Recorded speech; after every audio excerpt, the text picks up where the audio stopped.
Welcome back to Velocity Invitational. We are getting ready for our next group action, and as you can see in the distance there, cars starting to pre-grid, coming out of the pre-grid, and they will line up at pit exit or head straight out, depending on whether the track is ready. But we are ready, and here in the booth, I'm joined by another father and son team, and that is Jeff and Ben Weishart, and welcome, gentlemen. We're going to talk about Group 2. What do you love about it, and what do you race at the moment, you guys? Well, it's Jeff, and we're pretty familiar with the Porsche branded cars or Porsche related cars, particularly the Pooper that Cameron Healy's driving. He's gotten the better of us more than once in events like this, you know, the Velocity and the Rolex Monterey Motorsports reunion. That's a great car, you know. It's got a lot of history, and Cameron's restored it to better than original condition, and wow, what a driver he is. He's also competing in my group. Ben's driving the Glockler now, which is in Group 1. I'm driving a 911 IMSA GTU spec car in Group 7, and Cameron's in Group 7, has a beautiful 911S that he's smoking me with too. So. Now, you're a multi-generational family of racers. Your dad, I presume, was into this, and that's what got you into it? We are. You know, the patriarch and matriarch of this deal are my parents, Ben's grandparents, Herb and Rose Weishart. Unfortunately, for the first time in about 15 or so years, they've had to skip this event. My mom's feeling a little bit under the weather, but I know they're watching the broadcast here. Oh, there you go. And it goes back about 45 years, Jonathan. Oh, that's great. They were IndyCar team owners back in the late 70s through the mid 80s, and that's where we really got into it. You know, that became really expensive in the mid 80s, so they moved on to you know, vintage rallies, the Mille Miglia, the California Miglia, the Tour de France Auto in Europe, and then we moved on to you know, vintage circuit racing. We started with the Glockler at the Goodwood Festival of Speed, you know, in 2009, and then ran the car for the first time at the Monterey Motorsports reunion that same year. It was driven by a gal who used to drive their Indy car in the day, a great lady driver by the name of Desiree Wilson. Ah, yeah. You remember her? Yes, yeah, sure. And she did a great job with it, but you know, my dad was, you know, he did a little bit of time trialing in his day, and he says, hey, let's give this a try. He drove it for a couple of years. Then I inherited the ride, I think in 2011, and when we got a couple of other cars, we also have a 4-cam Porsche Carrera, and more recently we acquired from the original competitor, contestant with the car, Charles Mendez, a mid-70s spec IMSA GTU Porsche 911. So I drive that car now, and Ben is the pilot of the Glockler. So that's great. We're both here running. Yeah. Well, listen, I want to hear from both of you as this race goes on, but we're about to get underway. This is Group 2, and this is cars from 1956 to 1961, sports racing cars. And we'll just let them roar into action if the green flag waves, and it does. And away we go.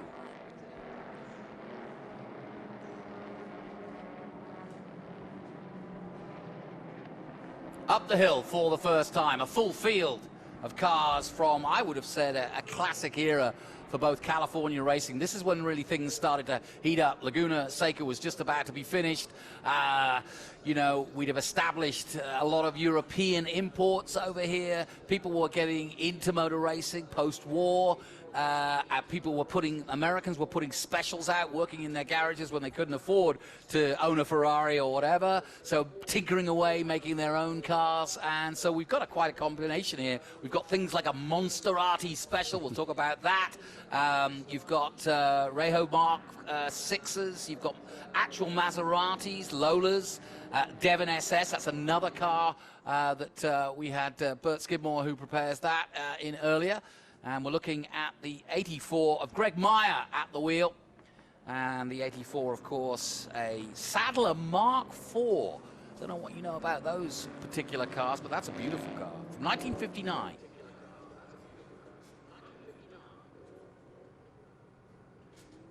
So Ben, when did your interest become real? I've been into cars my whole life. I've been surrounded by it my whole life as well. My grandpa got us into it. My dad continued it. I've been going to the Monterey Historics probably since I was 5 years old. So I've been surrounded by it my whole life. And about 5 years ago, I actually got the chance to drive the Glockler at the Historics. And ever since then, I've been driving that at the Historics, at Velocity, at Rennsport, and it's just been a blast. Yeah, you're a young man, and I would have argued, and I've said this in an earlier commentary, that a lot of young men are now getting into historic racing because there isn't that pressure that you would find, let's say, in a Miata trophy or an F4 or F3, you know, things that might be the more natural fit for somebody coming up. But actually, this environment is a really good learning environment, isn't it? It really is. I mean, it's competitive racing, but there's more respect compared to, say, Miatas. But people are willing to help you too. Exactly. Everybody's helpful. Everybody's been just accepting of you, of course. And it's always fun to see all of these older cars with younger people driving them, because most young people don't have the experience or knowledge of these older cars.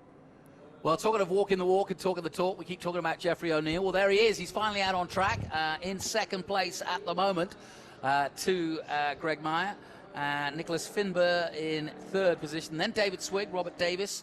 Of these out there at the moment, who do you know, Jeff? Well, you know, I'm really, the cars are the stars. I mean, that's true. I really have a lot of respect for what Jeff has done with this event. I mean, gosh, in a few short years, this thing has become, you know, world renowned, and we're really honored to be a part of it, and we'll be a part of it for as long as he'll have us.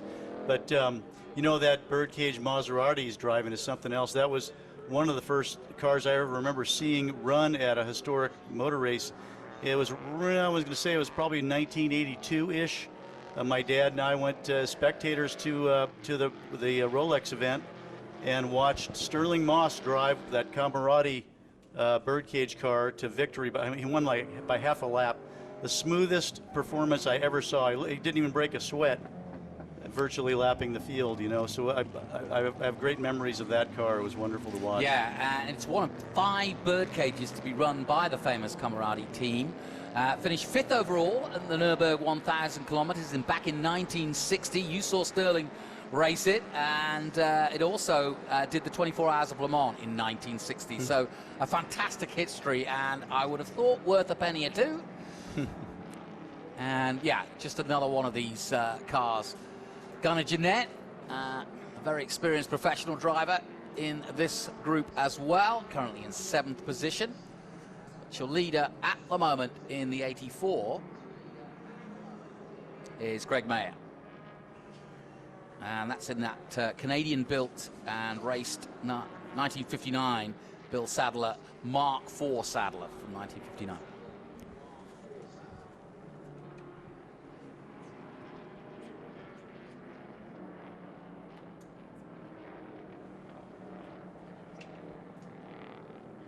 And just want to make a quick announcement. Attention to the Price family dealerships employees. Time to head up to the Redwood Terrace for the awards ceremony with Nick Price. We start at 1:30 sharp. So please, if you are an employee of the Price family dealerships, please head up. Prize giving is on right now, and it's at the Redwood Terrace. Head up there now. Well, we've got some good action on track, folks. You guys have been out there. Tell me what you're seeing.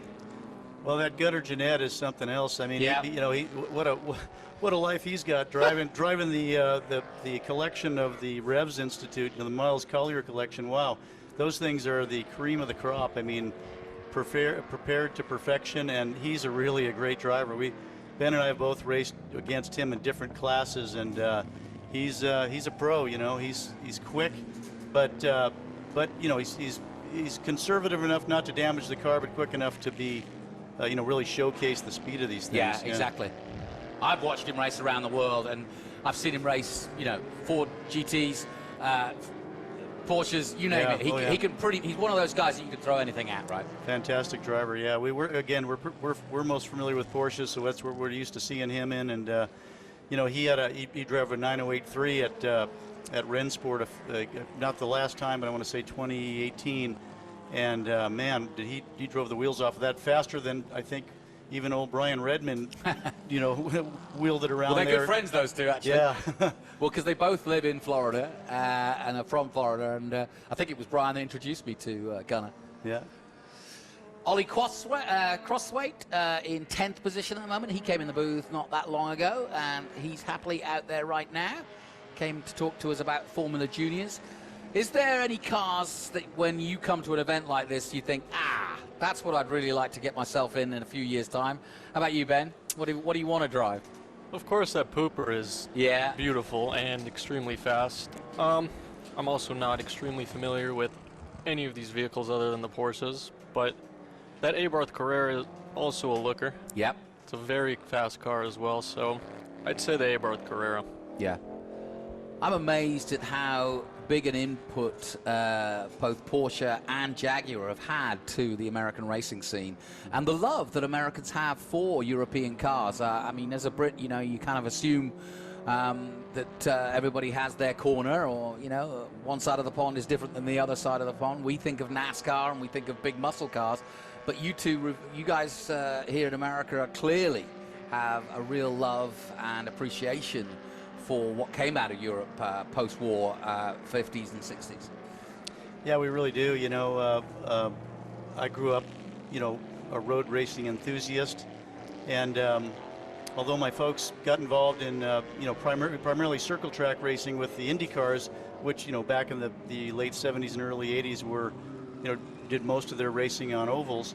I was really enthusiastic about their transition into road racing, and when you know, meeting all these guys I read about in the auto magazines of the day. You know, there's no internet or even any coverage from Europe on TV. So meeting some of the drivers that my folks had in the car, you know, their household names. You know, Vern Chupin, Hurley Haywood. We gave Derek Daly his first IndyCar drive.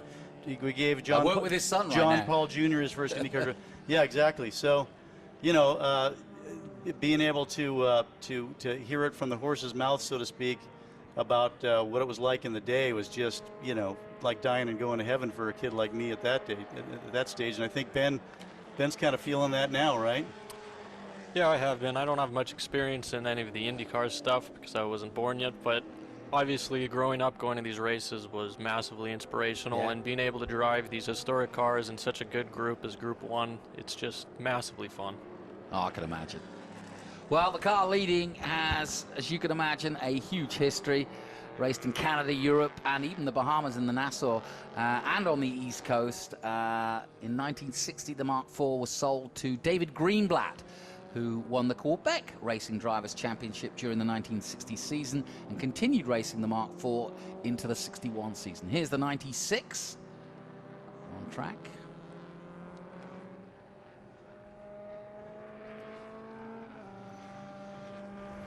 Those Alpha GTZs are beautiful, aren't they? I mean, they look like they're going fast standing still. It's a lot like that 2-liter Abarth Carrera, you know, competed in the same era. Low displacement, but highly aerodynamic. Did really well at Le Mans for the size of the engine. Yeah, and that particular car has been to Velocity. This is its 4th venture at Velocity. It's also done Monterey, as you'd imagine. And so, yeah, it's had a busy time on the historic scene, but like you say, absolutely gorgeous. I've always been a huge fan of Alpha cars, but I love that particular one. Just a little bit more cuter than some of them that they produce. There you go, Ben. There it is. That's Ranson Webster's car, Yeah. I believe. Yeah, he's become quite a driver too. He's been around for a long time. He went by me. He had a 935 K3 in the group I'm running in, and I felt. Oh, somebody's gone into the dirt. Oh, I think it's just thrown up rather than he's in there. But go ahead. yeah. Anyway, I got to live a storybook picture.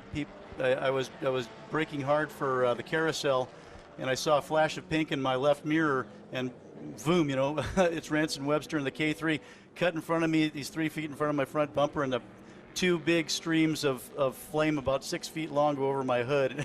I was like, do that again. That was awesome, you know. So That's fun.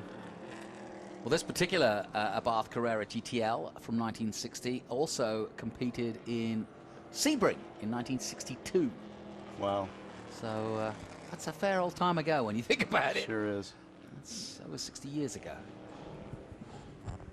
Yeah, that's got to be one of the most desirable Porsches ever made, you know. Yeah. How are you finding the track? It had a resurface not that long ago, but it's hot out there, I know, and probably gets greasy in the afternoon, right, Ben? This is actually my first time driving Sonoma other than on my sim, of course. Okay, yeah. That's a bit different, but yeah. It's quite a bit different. I've run mostly early in the morning, so the track's not too hot, but I did run a few sessions later in the day, and on those older tires and those 50s cars, it takes a toll on you, heat-wise and tire-wise, but other than that, I've been loving this track so far. Cool. Andrew Cannon on track now in his Alfa Romeo GTZs from 64.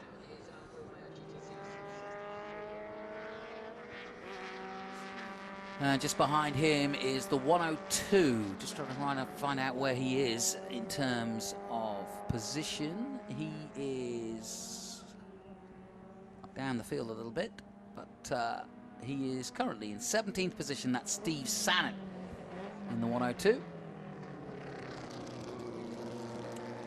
And a lot of this, yes, this is the battle for 16th, but a lot of this is just what I would call local skirmishes. Because once you find somebody who's at the same level or same speed or same skill level as you, you'll kind of, you know, play a little in a polite way, but that is the fun of it all, isn't it? I mean, you know, neither of these two in 16th are worried about who's leading the race. They're just having fun. It's great to have a dice, and you know these classes, Jonathan. You know, Group 2 and Group 1, they feature a lot of David versus Goliath battles, which really makes it fun. You know, but that's how it was back then, too. It was. Yeah, I mean, you know, the story of American racing is watching the Americans develop whatever muscle they could into more lightweight cars, because when the Europeans first came over, they really stole a march a little bit, because they frustrated the big muscle car proponents, because these delicate little Lotuses and Porsches were so lightweight that at places like Laguna, and to a certain extent here as well, because there's no major straights that they can use the grunt power, same with Laguna. So it made it, like you say, a more David and Goliath type thing, and we had in the past a sort of mini versus muscle car action, and you see it visually, how the smaller displacement cars can actually compete with the finer cars. Now, you might recognize this guy. This guy won a championship in 2009. It was called Formula One. This is, once again, Jenson Button at the wheel, but this time of a Ferrari Testarossa. And he's a little bit more wary about this particular car. A, it's not his own. It's a 1957 Ferrari 250 Testarossa. So, again, not something you want to make a mistake in, but he looks fairly comfortable today. Great to have him here, isn't it? Sure is. Wow, what a privilege. You know, Ben gets to say he was in a legitimate motor race with a Formula One world champion. How about that? I know. I was talking to Ollie Crossway, who said he'd been up to Jenson and told him that he'd out-qualified him. And then he said, he's just like all the other racing drivers. He had an excuse about his brakes. And I said, well, he is a racing driver. You know, you're all one and the same. I told Ben to go up to Jenson and say, hey, Jenson, you know, I had a plug wire off. Can we have a redo? Can we have a redo? Yeah. That's great. So Jenson applying his trade to that Ferrari. And like I said, he was a little tentative yesterday, but you can understand why.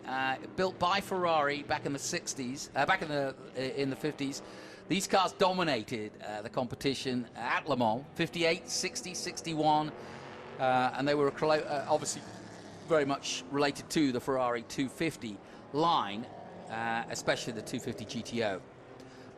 And of course, Testarossa means red hair, just in case you were wondering, or redhead. And there were 19 customer cars equipped with pontoon fenders like you're seeing today. So, again, just very special cars.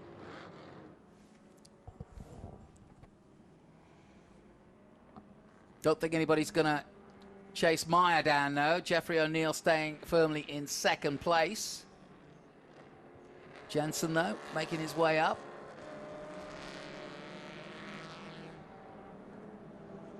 I went and had a closer look at that car. It really is gorgeous. Here's your leader. Getting close towards the checkered flag as well. So even though Jensen won in his own car, I don't think he's going to here. But the Sadler Mk4 on its way. Just gently easing it through the double right-hander and then back down the hill. Do you have any, what's the biggest problem you have with your car prep?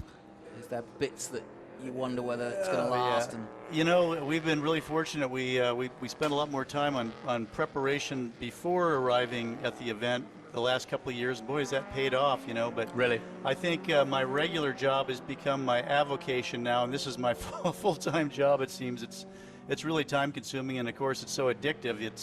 It's easy to get caught up in doing little detail stuff that isn't stuff you should be working on. Yeah, how much work do you do before you come to an event? You know, Jonathan, I bet you I've got 2.5 months full time into this thing before. Really? Yeah, I do. Yeah, and that's just my time. That doesn't include the time that you know, fellows that help us, you know, experts in the various fields of automotive endeavor, you know, work on the car for us. You know, it's amazing in the amount of time it takes to work on these things. And of course, the car, one of the cars we have is a one-off, so you don't just go down to AutoZone and buy a replacement part. So yeah. Well, checkered flag is out, and Greg Mayer, no surprise, is your winner of that Group 2 feature race. And nicely done too. Jeffrey O'Neill stayed in second place and was just 3 seconds behind. Cameron Healy, who we mentioned right at the top, doing a great job in that number 55. Gets another podium. Nicholas Finber in fourth. Gunnar Jeanette got it up to fifth. Just trying to see where Jensen popped out, but I don't think he was trying to change the world too much in that particular race. And great to see him out there, though.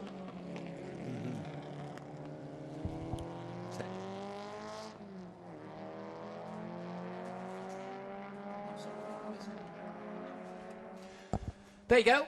Results. Greg Meyer with the Sadler Mk4 with the victory over Jeffrey O'Neill in the Birdcage from Maserati 1960. Then Cameron Healy on the podium. Finber in fourth. Then Gunnar Jeanette up to fifth. David Swig, Steve McCory in seventh place. Arthur Connor, Robert Davis, and David Perkins in the Alpha.